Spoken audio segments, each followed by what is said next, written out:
Napanaginipan ko nga sa sobrang pagkikrave ko ng churros with cream cheese and blueberry dip, kaya tara, gawin na natin. Pero gawin na natin tong pang negosyo, kaya tara. Dito meron tayong 120 ml ng water, 120 ml ng milk, fresh milk yung ginamit ko dyan, 1 teaspoon ng salt, 1 tablespoon ng sugar, and 1 cup ng butter. Mas maganda kapag kayo mga ingredients nyo ay nasa room temperature na. Binuksan ko yung apoy to medium-low and then papabayaan nating matunaw completely yung butter. Pagka soft boil na yan, maglalagay na tayo ng 160 grams ng all-purpose flour. Kapag ka churros, mas gusto kong all-purpose flour yung ginagamit. Kapag ka mga creme puff, mas gusto ko yung bread flour. Mas maganda kasi yung structure na nabibigay ng bread flour. Kapag ka nahalo na natin yan completely, wala nang natitirang dry na flour, lulutuin ko pa to sa medium-low again for 4 to 5 minutes para dry na dry talaga yung dough. Sasalin ko yan dito sa bowl and papalaparin ko muna siya para lumamig na kaunti, makalabas yung steam. After mga 2 to 3 minutes, mag-i-start na akong maglagay ng egg. Paisa-isa lang yung lagay natin dito. Total ng 4 large egg yung nalagay ko dito, pero mas titignan niyo yung texture ng inyong dough compare dun sa bilang ng itlog na malalagay nyo. Kasi minsan 'di ba merong maliliit na itlog, may malalaking itlog. Kaya mas importante na kabisaduhin nyo talaga yung texture. So ayan, sa una, mahirap siyang makapag-absorb ng egg, pero dire-diretso lang yung halo, ma-absorb at ma-absorb yan. Hindi naman sa pag-aano, pero malaki yung tubuan. Kunyari sa creme puff, eclair. Kaya lagi akong gumagawa nun sa bakery kasi malaki yung profit niya. Pero itong churro, sakto lang kasi maraming pieces since maliliit lang yung size nito. Anyways, yan, ilagay ko na yata yung ika-4 na itlog. Hahaluin natin yan. And ito yung sinasabi kong babantayan yung texture para malaman yung okay na siya. Kailangan, pag inangat nyo yung spatula nyo, yan, may bibitin. Napakatagal naman. Ayan. Yan. At least pa-B-shape, pero hindi naman yan pa-B-shape. Basta may bumitin na ganyan, okay na yan. I-transfer natin to sa piping bag. Dapat yung piping bag na ginagamit nyo dito, either makapal. Kapag maninipis lang yung meron sa inyo, yung mga disposable, doblehin nyo. Para hindi kayo mahirapan kung sakaling mabutas ba. So, ayan, itulak lang natin yung dough para mas mabilis mag-pipe. And yung container na gagamitin natin dito ay itong 500 ml na microwavable lang. Sinukat ko lang yon para sakto yung lapad niya dun sa container. I-pipe lang natin yan. Hindi ko alam kung bakit itong 1M ang nagamit kong piping tip.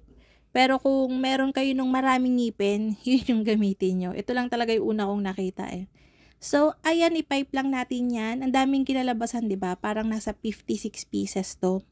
Ilagay muna natin to sa freezer for 30 minutes to 1 hour. And dito naman tayo sa ating dip. Meron ako ditong 100 grams ng cream cheese. So, isa-soften lang natin yan. Lalagyan ko to ng milk. Pwede rin naman ng all-purpose cream o heavy cream para lumabnaw siya ng kaunti, maging dip.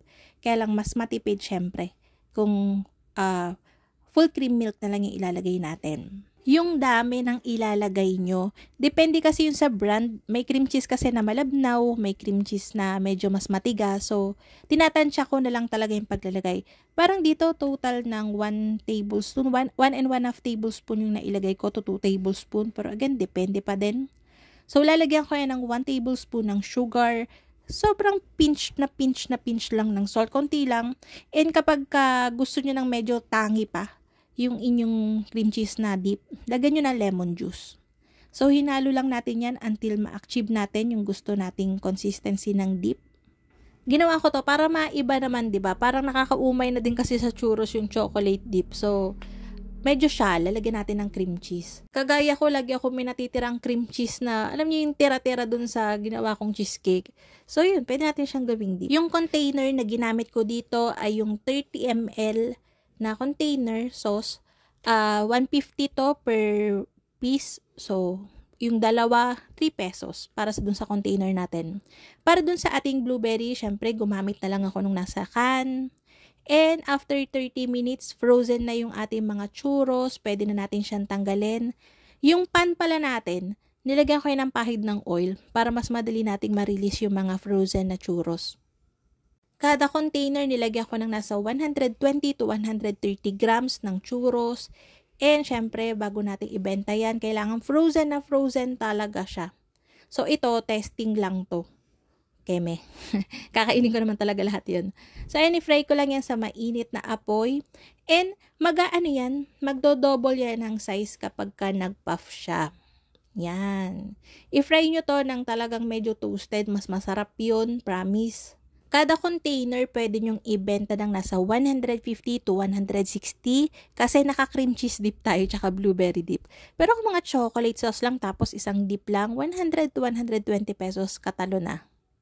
Pagkaprito nga, nilagyan ko lang yan ng sugar and cinnamon powder. Syempre, yun talaga trademark ng churros. Haluin lang natin and syempre, tikman na natin. Makikita nyo halo yung loob niyan. Syempre. So, ayun, ang sarap-sarap nito, promise. Sana matikman nyo. So, yun lang. Sana nagustuhan niyo ating video for today. Magkita-kita tayong muli. Ito pong muli ang lutong tinapay. Bye-bye!